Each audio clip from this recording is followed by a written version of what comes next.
Bayside Cooking School. This is our first video of how to cook from our school to your home. And today we're cooking blueberry and white chocolate muffins.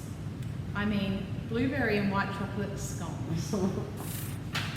So I've got my ingredients here and I've got 1 cup of self-raising flour. So I'm just going to sift that. And to that, I'm going to add a tablespoon of caster sugar and a pinch of salt. Now, if you didn't have self-raising flour, you could substitute with plain flour and you could add some baking powder.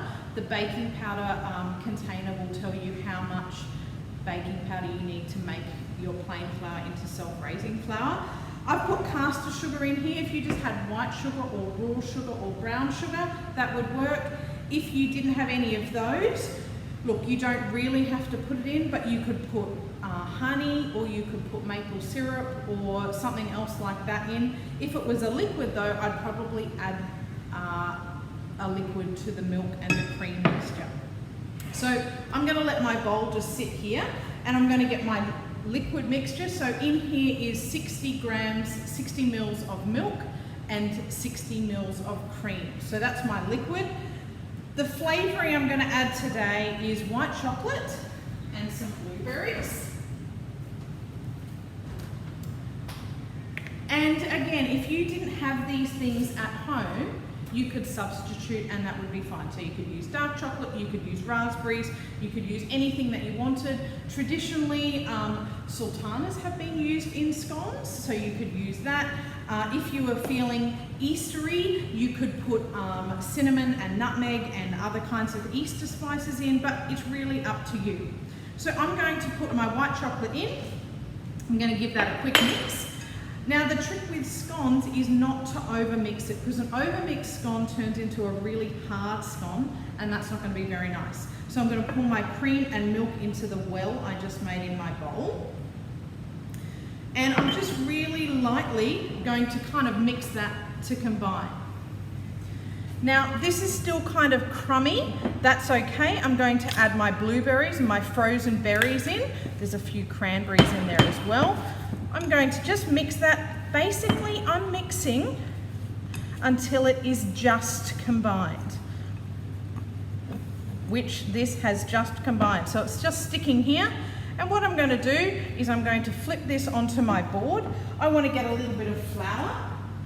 So you can use self-raising or plain. Bit of flour on my board.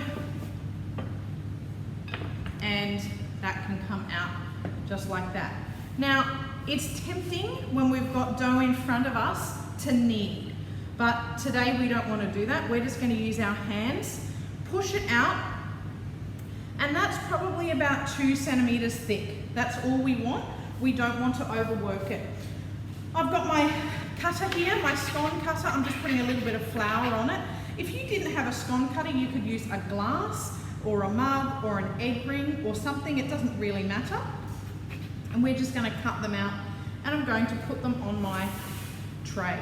So cutting them out, just one sort of cut through, popping them on my tray, getting a little bit more flour.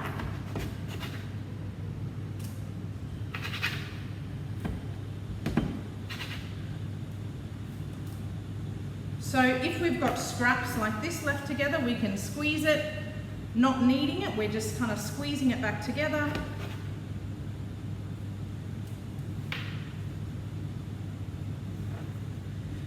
Now, you might have noticed that I used frozen berries. It is really, for a recipe like this, you do want to use frozen berries so they don't bleed everywhere.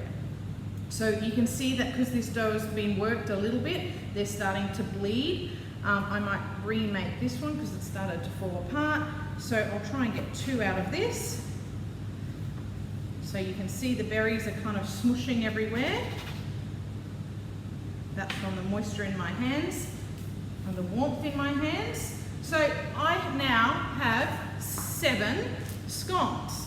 So what I'm going to do is I need to pop these into the oven. Before I put them in the oven, I need to put a little milk glaze on top. So I'm going to get a brush them with milk, and then I'm going to put them in the oven for about 10 or 12 minutes.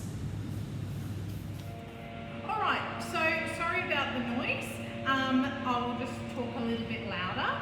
I've just got these out of the oven, so you can see that they have leaked kind of some of this blueberry juice, and there's some white chocolate. But in terms of testing whether they're cooked, I can see that they're nice and golden on the top. And when I turn them over and I give them a little tap on the bottom, I can hear that there's a hollow sound. So that's what I'm looking for, is the hollow sound when I tap them on the bottom. Now I'm just going to give them a bit of a dusting of some icing sugar, and I'm going to serve them in a basket. If you were at home, this would be a really great like breakfast or morning tea option that you could serve your friends and your family. In terms of what you could serve them with, maybe some jam and cream. These you could just have alone because they are flavoured inside. For a high tea, often you would serve the little scone with some jam and cream that people can put on their own scones. So enjoy your scones that you make at home.